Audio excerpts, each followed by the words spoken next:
The new approach so far has only two phases. Phase 1, which is pretty similar to the current restrictions, and Phase 2, which of course lifts some of them. In order to get to Phase 2, a region needs to meet 4 different criteria. Spokane County is part of an eastern Washington region with 7 other counties. Right now it's safe to assume we don't yet meet the criteria. So what does that mean? Well, come Monday we'll enter that new Phase 1.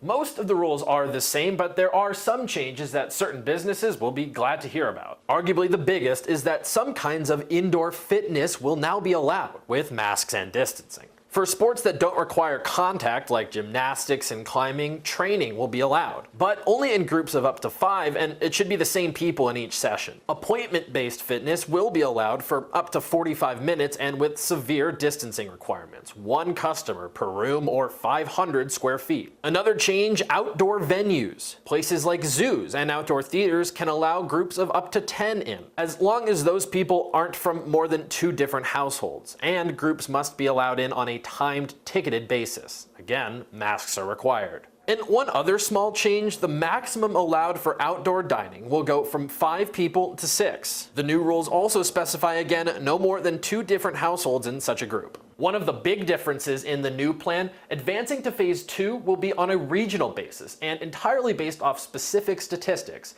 Now, on the one hand, that means people will have a more specific picture of when reopening could begin. But on the other, it can tie in smaller counties with lower COVID numbers to bigger counties with higher figures. Lincoln County Commissioner Scott Hutzel says that's frustrating given all the hard work that's been done to keep their numbers relatively low. Not that we don't have any COVID here, don't get me wrong. We've got cases and our per 100,000 has been kind of up and down and stuff, but we think we can make those decisions locally.